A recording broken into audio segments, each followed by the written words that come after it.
scanning the radio channels, I introduced the winner of 2 Osriel Awards, the author of the spine-chilling adventure novel, World Shaker, Richard Harland. Sit back and make sure you listen to this special guest.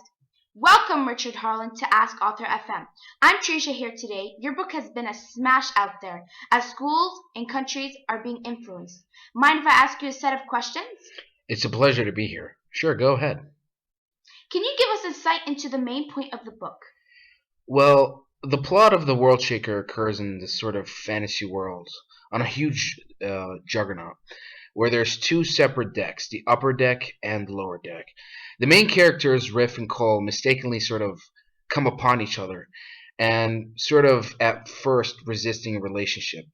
But as they start to seek new adventures, Cole starts to see the reality of the lower decks.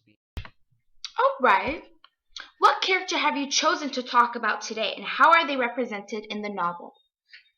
Throughout the novel, for the reason of Riff, who is most targeted in the themes, she moves forward. She sort of moves the plot a bit more forward than most characters. At the start, she's being seen as this stupid, monstrous little thing by the upper decks, but at the end of the novel, she's accepted for what she is. The inequality between the upper decks and the filthies is expressed in many ways throughout the chapter, which is shown through Cole as his relationship develops with Riff and begins to sort of plague his thoughts with questions of whether he should concern himself with the inequality, since he is able of doing something. Gradually, the development of Cole and Riff's relationship leads to something really startling. Interesting. So, what language features were used by you to develop this character? Well, when we're talking about, for example, Riff, her vocabulary doesn't really include formal words. She mostly uses informal words and everyday vocabulary. So I contributed sort of my own kind of twist with words that match her development as a character. Throughout the book, Riff shows ignorance about being a hygienic and well-mannered being, giving Upper Deck's characters in the book an impression of disgust of her being filthy. So I've inserted adjectives so they view her in this way. In the novel, Riff is a character that is rather seen as reckless by the readers, as I've made sure to show that the slangy word choice and her accent sort of really indicates that she's uneducated. Riff becomes a change of character as she develops to improvise on upper decks and sort of shows a more formal attitude. We'll be right back after this sponsor. Oh man, I have an essay due tomorrow, but I don't feel like doing it. Gosh, if there was somebody out there who could do it for me. Well, wish no more. At Homework Away, we do it all, from essays to presentations and homeworks. I mean, why do it yourself when you can have someone do it for you? So call now for $9.99 and let us do your homework today. What values and beliefs does Riff have? At the beginning of the novel, because Riff is a filthy, she's impulsive and nonchalant. She believes every one of the juggernauts should be treated equally. She believed that the filthies were better physically and mentally better from the upper decks. Through the whole progress of meeting Cole, she becomes very curious about the upper decks and shows a virtuous attitude by being a leader of the Revolutionary Council, for example. Riff plays a composed person in the novel. An example would be when Cole gets married. A little spoiler alert. And deep inside, she was cheerless, although she played it cool. One of Riff's virtues that has always been part of her was her insistence that she was always determined and prepared to do anything. All right. Interesting. Why do you think Riff was given these values and beliefs? What message were you trying to give the readers?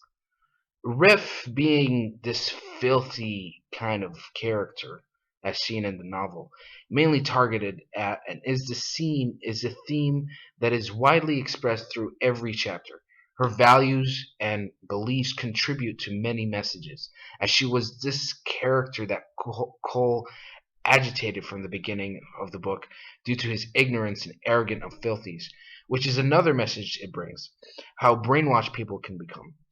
A real life example of this would be how people hear the positions of the Muslims in the Middle East countries and are only convinced that people who are doing wrong are all Muslims, although it's a different situation.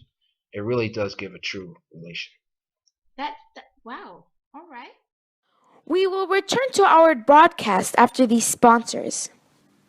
Are you hungry and don't want to cook?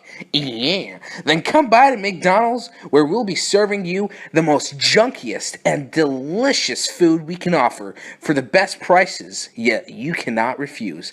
Ba-da-ba-ba-ba, I'm gaining it. Next question. Most characters experience change throughout a novel, from immaturity or inexperience to maturity and experience. Would you say this is true for Riff? Explain. Okay, so this happens to Riff in the novel several times, as she starts the attitude and pride that get to the conclusion that she's immature. An example that is understood throughout the book is when Riff was very empty-minded and very thoughtful of the things that always misled or had been a risk to Cole's actions. An example would be when Riff kisses Cole in the beginning of the book. Okay, that's like another spoiler. I'm very sorry. But the dialogue expresses the tension of how Riff had it done, without any consent. This explains her empty mind, her carelessness, and the way she affects Cole's actions. Okay. For the next question, what, in your opinion, is the most important theme that is examined through the novel? Well, there are many themes that I have conveyed in the novel which are important, and those include morality, mostly. I have demonstrated this theme to give the readers a life lesson, to question their morals sometimes because they can believe false information. Another that is expressed widely would be absolute hierarchy, people being treated differently or ranked differently because of their origin and status. Oh, well, I did not know that. Next question is, why did you choose to include this theme?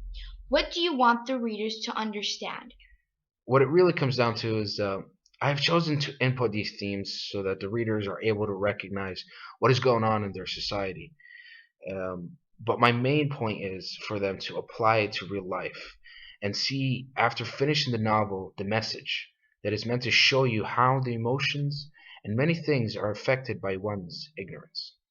Oh, wow. That is a wrap for you today, Mr. Richard.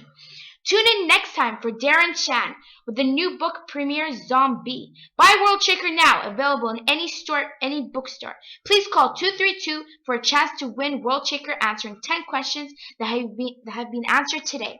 Catch you later!